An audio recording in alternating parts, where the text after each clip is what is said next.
अगर भाई तुम्हें इंग्लिश नहीं भी आ रही हो ना, तब भी तुम्हारी जॉब 100% पक्की है। इंग्लिश आओ या मत आओ, क्योंकि एक बार इंटरव्यू क्लियर हो गया ना, मैं यूँ कह रहा हूँ तुम्हें कुछ भी बोलना मत आता हो, फिर भी तुम्हारा काम 100% करोगे, तुम्हारी सैलरी पूरी आएगी। रियलिटी बता रहा हूँ तुम्हें, अपने अपने काम की रियलिटी बता रहा हूँ। तुम मुश्किल से 4 घंटे काम करोगे वर्क फ्रॉम होम। तार टूट गया, कोई मोहल्ले में खंबा वंबा सही करने आ गया, वो तार काट के चला गया, तो भाई वो सारे इशू आप डाल सकते हो। बहुत ईजी है यार, मैंने कहा बस एक बार सिलेक्शन होने की बात है, फिर उसके बाद तो बल्ले बल्ले। और ऊपर से सैलरी का मैं बता दूं फंडा, सैलरी भाई 30 तारीख से एक दिन पहले ही आ जाएगी, बाद में तो कोई चांस ही नहीं है। और ऊपर से मैं वर्क प्रेशर की बता दूं भाई, वर्क प्रेशर बिल्कुल भी नहीं है।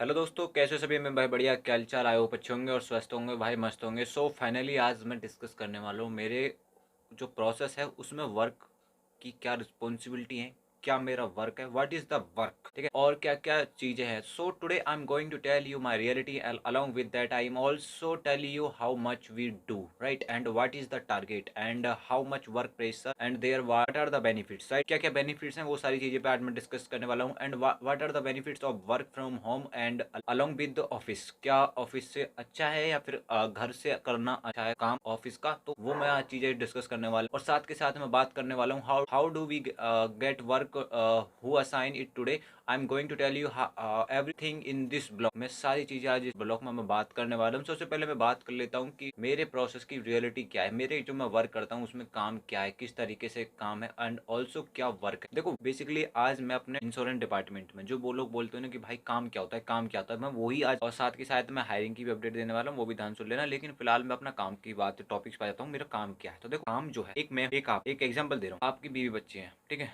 अब आप क्या चाहते हैं कि मेरी फैमिली में मेरा बच्चा भी है, मेरे हस्बैंड भी है, मेरी मदर भी है, ये सारी चीजें, अब वाइफ भी है। अब आप इंश्योरेंस ले रहे हो, तो उनका आपने इंश्योरेंस ले रखा है। अब इंश्योरेंस की कुछ पॉलिसी है जो आप चलाना चाहते हो, जैसे कि आप, या मान लो तुमने 50,000 का कोई आपने पॉलिसी ली, पॉलिसी 50,000, वो आपने 2 साल तक पॉलिसी चलाई। अब आप क्या चाहते हो कि भाई मेरी पॉलिसी मेरे बजट के अनुसार बाहर चल रही है, मेरा बजट है कम, पॉलिसी चल रही ज्यादा, तो इंश्योरेंस ले रखा, हेल्थ इंश्योरेंस। आप सोच रहे हो कि भाई इस इंश्योरेंस को ना मैं कम कर दूं, 50,000 से घटा के आपने 25,000 ला दिया। अब जो 25,000, जो आपने 50,000 से 25,000 लाया है, आपने बैंक में जाके वहां पे हमने कागज वागज करवाई, एफडी वेफडी जो भी रहती है, अब वो 50,000 से 25,000 जो आपने कम करवाई है, अब उस डेटा को ही मैनेज करते हैं हम लोग, ठीक है। वो बंदा जो इंश्योरेंस ले रखा है जिसने, वो बंदा किस पॉलिसी पे वो चलाना चाहता है, वो और वो कौन सी डेट में वो टर्मिनेट करना चाहता है। जैसे मान लो ये किसी की डेथ हो गई, अब डेथ में वो उसकी पॉलिसी खत्म होगी, अब पॉलिसी वो टर्मिनेट भी करवाना चाहता है, तो वो चाहता है कि भाई मेरी पॉलिसी जो है ना, वो नेक्स्ट मंथ की 1 तारीख में टर्मिनेट हो जाए। तो अब हम क्या करेंगे, वो डॉक्यूमेंट को वेरीफाई करेंगे। अब डॉक्यूमेंट वेरीफाई करने के बाद हम उसकी नेक्स्ट तारीख को, जो 1 तारीख को हम उसको टर्मिनेट कर देंगे कि भाई बंदे को पर्टिकुलरली वो पॉलिसी नहीं चाहिए। वही हम सारा डेटा संभालते हैं, मतलब किसी बंदे को पॉलिसी बढ़वानी है, कम करवानी है, टर्मिनेट करवानी है, या फिर आगे का मतलब डेट को इंक्रीज करवानी है, वो सारी चीजें हम, डेटा रहता है वो हम वहाँ पे मैनेज करते हैं। अब बहुत से बंदे बोलेंगे कि भाई एक्सेल फाइल में, एक्सेल तो हमें चलानी नहीं आती, तो घबराने की बात नहीं है। अगर तुम्हें एक्सेल भी नहीं आता है ना भाई, मैं बैठा हूँ, एक्सेल की जरूरत ही नहीं है, ठीक है, एक्सेल की जरूरत ही नहीं है भाई कंपनी में। क्योंकि क्यों जरूरत नहीं है? क्योंकि भाई जो वर्क होता है ना, उनका एक अलग सॉफ्टवेयर है, और जो जिसपे हमें टास्क असाइन होता है वो अलग सॉफ्टवेयर है, ठीक है। आपको टास्क मिलेगा, आपको सारा कुछ ट्रेनिंग में A to Z अपडेट करवा दिया जाएगा। अब मैं बात करता हूँ कि भाई वर्क प्रेशर क्या है। अब वर्क प्रेशर की बात है, देखो मैं आपको ये समझाना चाहता हूँ कि वर्क प्रेशर हर कंपनी में मिलेगा। तुम्हें कॉल सेंटर में चले जाओ, BPO सेक्टर में चले जाओ, कहीं भी चले जाओ, आपको टारगेट मिलेगा। क्योंकि कंपनी एक एम्प्लॉय टारगेट रखती है कि भाई वो कम से कम, जब हम उसको सैलरी दे रहे हैं, तो वो कम से कम एक मिनिमम टारगेट तो अचीव करे कम से कम। अब आप जा रहे हो कंपनी में, भाई काम ही नहीं कर रहे, बिल्कुल सो रहे हो, कमर में दर्द है, पेट में दर्द है, अब ये बोल रहे हो कंपनी की सैलरी ले लो, तो भाई कंपनी भी चाहेगी कि भाई एक बंदा पर्टिकुलर इतना टारगेट। अब मैंने पिछली वीडियो में, रिसेंट वीडियो में, अगर आपने नहीं देखी तो देख लेना, रिसेंट वीडियो में बताई हुई है कि टारगेट 25 केस। अब केस क्या होते हैं? देखो 25, देखो हर किसी का ना, जैसे एक पॉलिसी ली हमने, जैसे कोई एक बंदा है पर्टिकुलर, उसका हम एक केस मानेंगे। जैसे दूसरा बंदा है, जैसे टारगेट केस का मतलब मैं समझाना चाहता हूँ बेसिकली केस क्या है। देखो कि कोई एक पर्टिकुलर SSN नंबर होगा, उस SSN को हम एक केस मानेंगे, ठीक है। अब वो SSN जो भी उस पॉलिसी टर्मिनेट करवाना चाह रहा होगा, बढ़वाना चाह रहा होगा,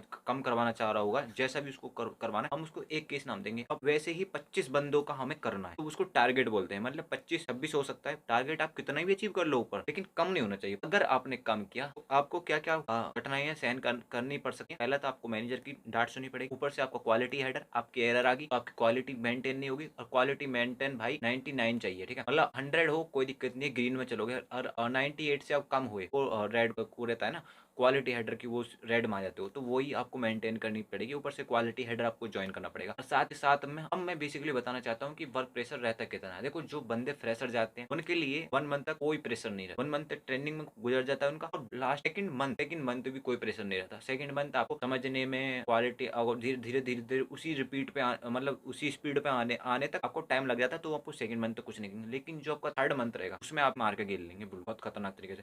मैनेजर कॉल करेगा, भाई तुम्हारा टारगेट क्यों नहीं हो रहा है। क्वालिटी हेडर वाले बोलेंगे कि तुम क्या काम कर रहे हो, तुम्हारी एरर आ रही है। भाई वही सारी चीजें आपको मेंटेन करनी पड़ेंगी। लेकिन इतना कंफ्यूजिंग वाला प्रोसेस नहीं है, मैं तुम्हें सिंपल सा फंडा बता रहा हूँ। अब देखो फंडा क्या है कि जो लोग वर्क फ्रॉम होम कर रहे हैं उनके लिए काफी बेनिफिट है, लेकिन जो वर्क फ्रॉम ऑफिस कर रहे हैं उनके लिए थोड़ी सी दिक्कत है। अब वो दिक्कत क्या है, वर्क फ्रॉम होम जिनको मिल गया है और जो वर्क फ्रॉम ऑफिस है, मैं दोनों की अच्छाइयां और बुराइयां गिरवाना चाहता हूँ। ठीक है, वो क्या क्या है देखो सिंपल सी मैं बताना चाहता हूँ। जो वर्क फ्रॉम ऑफिस है उन्हें क्या क्या बेनिफिट। देखो आप एक दूसरे से हेल्प कर सकते हो। अगर आप प्रोसेस में होंगे तो आप एक दूसरे से हेल्प ले सकते हो कि भाई मेरा तो ये काम अटका हुआ है, आप मुझे प्लीज बता दो। ये मेरा अटका हुआ है, ये प्लीज मुझे बता दो। तुम्हें पता है तो ये करवा दो। आप वर्क फ्रॉम ऑफिस से आप ये वहाँ पे एक दूसरे से हेल्प कर सकते हो, हेल्प ले सकते हो। ठीक है, दूसरे आप एक दूसरे से बात कर सकते हो। ठीक है, आप एक दूसरे से जानकारी ले सकते हो। तीसरा है कि आपको डांट रहेगी, आपको डांट सुनना पड़ेगा। आपको आपकी वो एरर आई तो आपको वहाँ पे फेस टू फेस। एक होता है कॉल पे, कॉल पे तो आप क्या यार बोलता है जो बोलना है ऐसे बोल देते हैं, लेकिन एक होता है face to face. Face to face आपको सुनना पड़ेगा, मैनेजर की सुननी पड़ेगी, और एक दूसरे मैनेजर होंगे सबके सामने, और इतने सारे लोग प्रोसेस बैठे रहते हैं, इतने सारे प्रोसेस चलते हैं, सबके सामने सुनना पड़ेगा। तुम्हारी वहाँ पे वो भी हुई तो फिर वही ये शर्म के मारे। ठीक है, तीसरी बात क्या है, ऑफिस में पार्टी या फिर कुछ ऐसा फंक्शन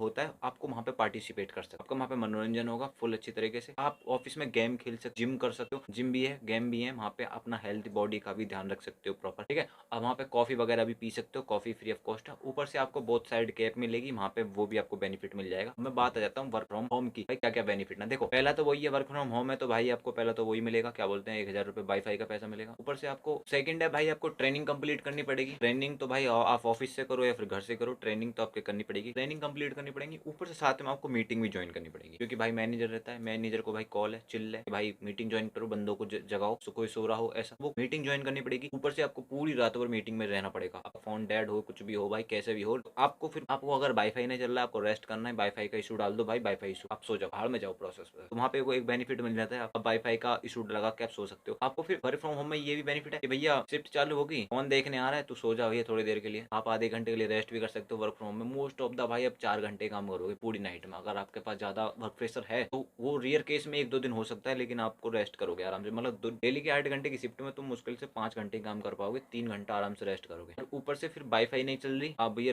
डाल सकते हो मेरा वाईफाई का बहाना, बारिश पड़ गई किसी दिन इंटरनेट नहीं आ रहा, वो भी बहाना लगा सकते हो। वो सारी चीजें आपको वहाँ पर बेनिफिट मिल सकती है वर्क फ्रॉम होम में। और फिर एक दिक्कत ये भी है वर्क फ्रॉम होम में कि आपको समझने में दिक्कत हो। भाई देखो जो बंदा ट्रेनिंग के बाद किसी को ट्रेनिंग समझ में नहीं आई, ठीक है, वो अब क्या है ऑफिस से समझने में दिक्कत थी, मतलब समझने में आसानी थी कि एक दूसरे से पूछ लेते थे। अब वर्क फ्रॉम होम हो जाएगा भाई, पूछने का सवाल ही खत्म, क्योंकि इतनी दूर रहेगा भाई, इतनी दूर से क्या करेगा। तो वहाँ पे एक सोल्यूशन है। सोल्यूशन क्या है कि आप एक दूसरे से वीडियो कॉल कर सकते हो कि भाई ये दिक्कत आ रही है बता दो, तो वहाँ पे वो एक बेनिफिट मिल सकता है तुम्हें। ठीक है, लेकिन मैं बता रहा हूँ भाई ये असल में ना रियलिटी बता रहा हूँ ना, वर्क प्रेशर नहीं। कोई बंदा एक्सपीरियंस हो, प्रेशर हो, मैं कह रहा हूँ जिसको इंग्लिश भी नहीं आती होगी ना, मतलब वो भी बंदा कर लेगा लद्दड़ से लद्दड़। बस इतनी गारंटी है कि भाई एक बार इंटरव्यू क्लियर कर लो। मैं कह रहा हूँ बेसिक से तुम्हें लिखनी भी इंग्लिश नहीं आ रही होगी ना, तुम फिर भी काम करोगे, तुम्हारी सैलरी बराबर आएगी, प्रॉपर आएगी, तुम्हें कोई निकाल भी नहीं सकता, इतनी गारंटी मेरी है। वही सारी चीजें थी। और आपकी सैलरी का जो मैं बता दूं, सैलरी जो मिलेगी तुम्हें भाई मंथ का एंड होता है नहीं, पूरी 30 तारीख को या 1 तारीख को, अगर सैटरडे हुआ किसी दिन वीक ऑफ हुआ तो एक दिन पहले आ सकती है, बाद में नहीं आएगी, क्योंकि इसका जो डेटा है ना वो 14 तारीख से नेक्स्ट 14 तारीख तक रहता है, मतलब साइकिल चलता है। तो इसका जो और कंपनियों में क्या है भाई 7 तारीख तक आएगी,